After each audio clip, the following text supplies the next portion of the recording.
दोस्तों नमस्कार, मैं राजीव सचदेवा।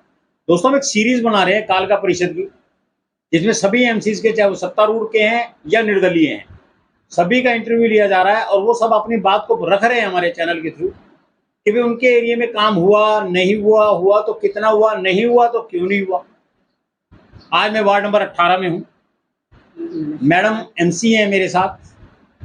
मैडम पहले पंचकुला नगर निगम की भी एमसी रह चुकी हैं। दूसरा टर्म भी कह सकते हैं आप इनको, क्योंकि पंचकुला नगर निगम से ही कालका परिषद टूट के बनी है, तो ये आपका दूसरा टेन्योर है। मैम के साहब 2 बार इस एरिया के सरपंच रह चुके हैं। राजनीतिक जीवन है इनका, तो ये नहीं है कि ये पहली बार बनी है और इनको समझ नहीं है, ऐसा कुछ नहीं है। पूरी राजनीतिक समझ है इन्हें और ये अपने वार्ड के बारे में सब कुछ बताएंगी आप, पॉजिटिव नेगेटिव, हुआ वो भी, जो नहीं हुआ वो भी, किन कारणों से नहीं हुआ, मैडम ने कोशिश की या नहीं की, वो सब कुछ बताएंगी। दिल खोल के बात होगी आज। और मैं मैम से निवेदन करूंगा कि आपको जो भी बात कहनी है सच्ची और स्पष्ट रूप से कहिएगा। मैम आप मेरे को, सीधी सीधी बात है, जो आपका वार्ड है इसके अंदर आपको स्ट्रीट लाइट कितनी मिली होंगी अंदाजा? मेरे वार्ड नंबर 18 में स्ट्रीट लाइट बिल्कुल एक भी स्ट्रीट लाइट नहीं है। आपको एक भी स्ट्रीट लाइट नहीं किया इशू आज तक? ये तो बहुत गलत बात है जो साहब। हमने लगाई है अपनी जेब से लगाई है। कालका नगर परिषद की शायद ये पहली एमसी हैं जो स्टेटमेंट इशू कर रही हैं कि इनको आज तक कालका परिषद से 2 साल, सवा 2 साल के टेन्योर में एक भी स्ट्रीट लाइट नहीं दी गई। इस बात की जांच होनी चाहिए। मैम आपके यहाँ सफाई कर्मचारी कितने हैं?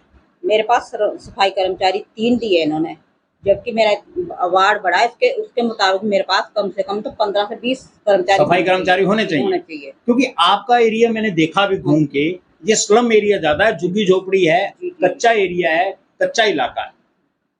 तो यहाँ तो शायद मुझे तो नहीं लगता 15 भी आपने मांग लिए सरकार से। मुझे लग रहा है ज्यादा 20 या 25 मांगने चाहिए आपको। 25 हमने लिखत में दिया है, 25 हमने लिखत में भी दिया। मैंने कई बार मीटिंग में भी मुद्दा उठाया जी। मैंने चेयरमैन साहब जी को, हमारी मीटिंग होती है, मैं बोलती हूँ मैं हमारे वार्ड में सफाई, तो हमारे को सिर्फ एक जवाब दिया जाता है कि मैडम आपका वार्ड जो है अनुसाइड है, इसके बारे में हमने लिखत में दिया है, जब भी आपका कुछ समस्या जो भी आपका हल होती है हम आपको बताएंगे।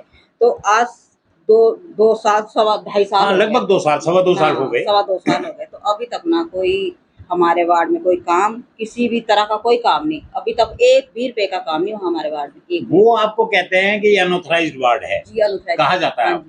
ऐसे बहुत हमारे हैं एमसीज जिनको कहा जाता है। क्या आपके वार्ड से सरकार टैक्स नहीं लेती? यहाँ से टैक्स देखो जाता ही होगा। पिछले प्लान में टैक्स लिया है, नहीं इस बार भी लिया होगा। इस बार किसी का लिया है, लेकिन जो वैलिड है सरकार के खाते में आते हैं उनसे लिया जाता है, स्टार्टिंग में बख्शा नहीं जाता किसी को। तो जब सरकार टैक्स ले रही है, वो किसी को बख्श नहीं रही, तो जन सुविधाएं सरकार को देनी चाहिए। आपके यहाँ सीवर है, सीवरेज है सिस्टम सरकार के द्वारा? कोई नहीं है।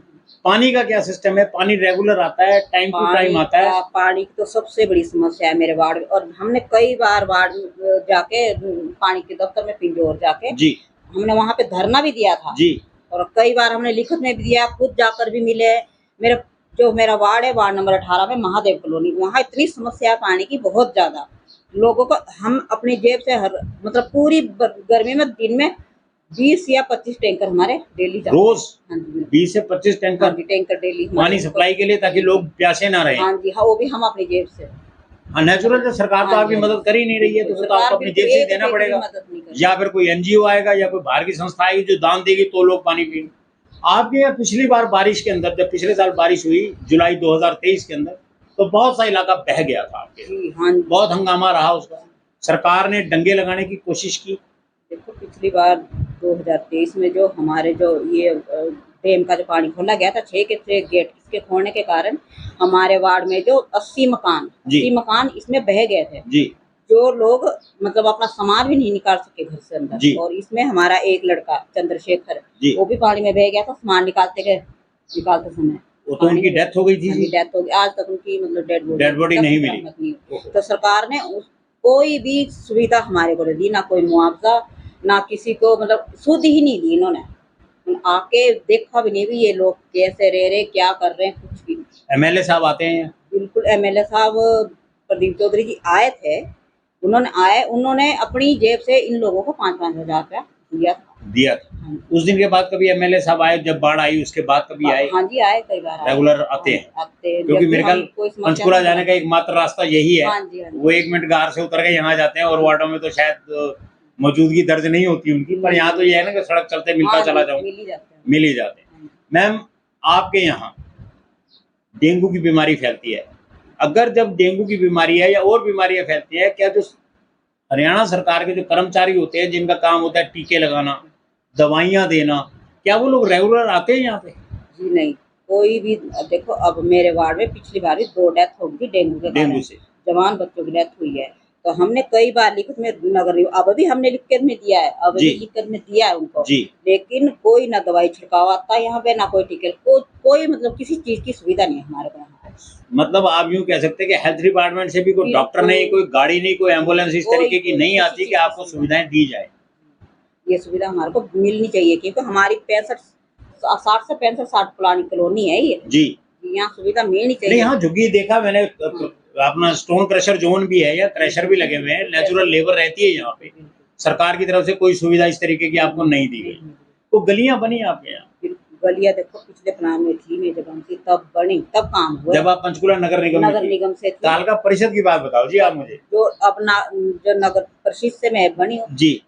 मुझे 2.25 साल हो गए, अभी तक 1 रुपए का कोई काम नहीं हुआ। कोई गली नहीं बनी? कोई गली नहीं, कोई काम नहीं। बस हमारे को सिर्फ हम मीटिंग में जाते हैं, जैसे हमने मुद्दा उठाना तो हमारे सर जो बोल देते हैं कि आपकी मैडम कॉलोनी अनऑथराइज है, अनऑथराइज करके हमारे को चुप कराती है। मतलब अनऑथराइज्ड कॉलोनी है, मतलब सरकार इनको या तो जहर दे दे, मार दे के खत्म ही करे, हाँ, बिल्कुल। या फिर सुविधाएं दो ही रास्ते, दो ही रास्ते। ये कह के बार बार कहना कि साहब ये नहीं है वो नहीं है, ये मेरे को लगता है अन्याय है अन्याय बिल्कुल आप लोगों के साथ। बिल्कुल। पानी आपके यहाँ नहीं आता, स्ट्रीट लाइट आपके यहाँ नहीं है, सड़कें आपके यहाँ नहीं है, जन सुविधा का कोई और सिस्टम आपके, कोई लाइब्रेरी तो होगी नहीं, क्योंकि लाइब्रेरी तो खैर पूरे पिंजौर कालका में गई, एक ही वार्ड में, वो उजाला बख्शी मैडम के वार्ड में, बस और कहीं नहीं है, वो तो बात ही करनी बेकार है उसके लिए। अच्छा, और आपके यहाँ जब जैसे ये स्लम एरिया है, झुग्गियों का एरिया है, तो इसमें मोबाइल टॉयलेट लगाए जाते हैं, चलते फिरते टॉयलेट जो होती हैं टायरों पे, कि लोग सड़कों को या नदियों को गंदा ना करें, ऐसा कोई साधन सरकार के द्वारा?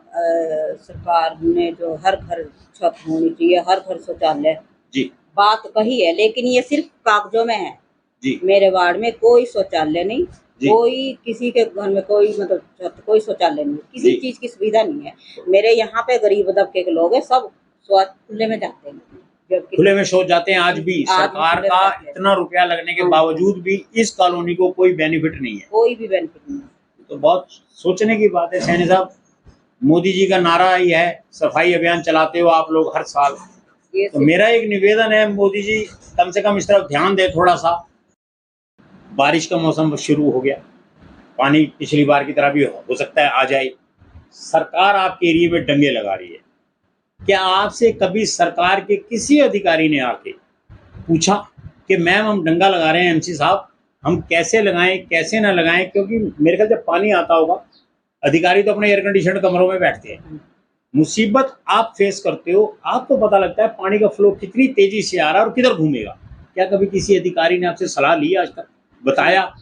सलाह तो खैर बहुत दूर की बात है, कुछ बताया आपको? हमारा जो डंगे का काम शुरू हुआ है जी, किसी ना हमारे को ठेकेदार ने पूछा, ना हमें किसी जेई ने पूछा, कोई भी हमारे को यहाँ आके मैडम ये कैसे लगाए डंगा जी, जबकि मैं यहाँ से पार्षद हूँ, मौजूदा पार्षद हूँ, ये मेरा परिवार है जी, मेरा वार्ड मेरा परिवार है। बिल्कुल है जी, आपका परिवार है। इन्होंने अब कोई भी आप तो ये बैठ जाएंगे ऐसी कमरों में जाकर, बिल्कुल ठीक, कभी पीछे जाके ये नहीं देखेंगे पानी आएगा, बरसात का मौसम है पानी आएगा। जो इन्होंने डंगे लगा एक ही भाव में सारे डंगे लेके चला जाएगा, डंगे बिल्कुल हल्के है, कोई मजबूती नहीं कोई, बल्कि अब जो पानी आया थोड़ा सा इस साइड के जो डंगे वो बह भी गए आते हैं। अभी जो डंगे लगाए थे एक फ्लो में बह भी गए? हाँ जी बिल्कुल बह गए। आपने अधिकारियों से कहा? हाँ जी कहा, लिखित में दिया, अधिकारियों से कहा, अधिकारियों से लिख के दिया? नहीं, मैं देख रहा हूँ आपके पास पेपर्स हैं, मैंने देखे आपके पेपर, मैंने देखे, हाँ जी मैंने देखे आपके पेपर, आप बिना पेपर के बात नहीं कर रही हैं। लेकिन अब एक बात तो अधिकारियों को सोचना चाहिए, सरकार से निवेदन है, चाहे यहाँ स्लम के लोग रहते हैं, चाहे वो कैसे लोग रहते हैं वो भी हमारे हरियाणा के नागरिक, हमारे देश के नागरिक हैं। सीएम साहब, आपकी ड्यूटी ये बनती है, जहाँ तक मैं सोचता हूँ। आपके यहाँ चेयरमैन साहब कभी वार्ड में आए? पिछले 2 साल का जो भी टेन्योर रहा चेयरमैन साहब का? ने तो मुड़ के पूछा भी नहीं। भी मेरे वार्ड में वार्ड नंबर 18 तो कभी मेरे वार्ड वासियों ने तो उनकी शक्ल तक नहीं देखी है। चेयरमैन साहब, बहुत शर्म की बात है ये। आप हमारे सीनियर हैं, आपने भी 8 इलेक्शन लड़े हैं बताए जाते हैं और एक भी नहीं हारा साहब। ऐसे ये तो गलत बात है। चेयरमैन साहब, आपको आना चाहिए। कल मैं गोपाल जी का भी इंटरव्यू लेने गया था, उन्होंने भी मेरे से ये कहा, साहब आपको गाड़ी सरकार देती है, पेट्रोल सरकार देती है, आपको ड्राइवर सरकार देती है, सर 10 मिनट ही आ जाओ। चलो आपके बच्चे ये सोतेले सही, कोई बात नहीं, एक माँ के 2 बच्चे होते हैं, एक सोतेला होता है, ठीक है, सोतेले पे कभी कभी निगाह तो रख लिया करो महाराज, दर्शन इधर भी दिया करो। मैम, जब आप यहाँ से रात को गुजरती है, ये हाईवे आपके बराबर से निकला है और एक सुखो माजरी का बाईपास आपके सामने से निकल रहा है, आपके घर से जहाँ हम बैठे हैं बिल्कुल सामने से नजर आता है। 7 साढ़े 7 साल से बन रहा है ये, अभी तक सरकार बना नहीं सकी। अभी तक देखो काम बंद है, जबकि इनको बना देना चाहिए था जी। तो अभी तक इसका कोई काम पूरा नहीं हुआ अभी तक। अब काम बंद भी कर दिया इन्होंने, काम कंप्लीट करा ही नहीं है। बिना काम कंप्लीट के बंद है। हाँ बिल्कुल बंद है। इसी कारण यहाँ पे इतने एक्सीडेंट होते, इतनी मौतें होती हैं, कोई सुनने वाला नहीं। कोई सुनने वाला। आपको नियर अबाउट यहाँ पर पुलिस चौकी कौन सी लगती है? हमारे को चौकी लगती है अमरावती। अमरावती। क्या उस अमरावती चौकी के अंदर जब आप मामलों को लेके जाते हैं तो आपके साथ भेदभाव किया जाता है या बिल्कुल सभी उसी तरीके से समान व्यवहार करते हैं पुलिस वाले, ऐसा कुछ है? नहीं पुलिस वाले तो सुनवाई तो करते हैं। सुनवाई करते हैं आप कुछ और कहना चाहती हैं सरकार से, सीएम साहब से अपने वार्ड के लिए, चेयरमैन साहब से, क्योंकि अब इलेक्शन बिल्कुल सिर पे हो गया, कल इलेक्शन डिक्लेयर हो गया, आप कुछ कहना चाहती हैं सीएम साहब को?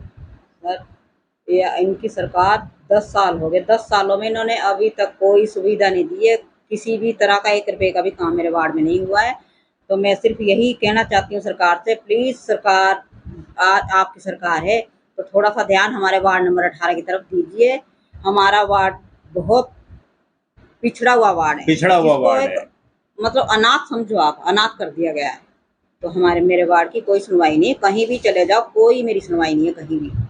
मतलब आज वार्ड नंबर 18 सर, कोई सुविधा के नाम पर आप जीरो हैं, यहाँ कोई सुविधा नहीं आती, चेयरमैन साहब आते नहीं, पार्षद हमारे सामने बैठा है, वो ये कहती हैं कि मेरी सुनवाई नहीं होती। कहाँ जाएं ये लोग? या तो हरियाणा छोड़ दें या देश छोड़ दें, कहाँ जाएं? सर, अब सबके सीएम हैं, सबके सीएम हैं, चाहे कोई हारा है कोई जीता है, जो हरियाणा का निवासी है उसके आप सीएम, सुनवाई इधर भी की जाए। मेरा एक निवेदन है कालका परिषद के अधिकारियों से, खासकर जर्नैल सर से, ईओ साहब से, बहुत अच्छे व्यक्ति हैं आप, तजुर्बेकार आदमी हैं सर, एक निगाह, क्योंकि आपकी गाड़ी भी यहीं से इसी सड़क से निकलती होगी रोज जब आप पंचकुला से ऑफिस आते हैं, सर एक निगाह इधर भी। और मेरे को ये उम्मीद है जर्नैल सर आपसे कि जिस समय आप यहाँ पर आएंगे इस कॉलोनी का कुछ ना कुछ जरूर होगा। धन्यवाद दोस्तों, धन्यवाद।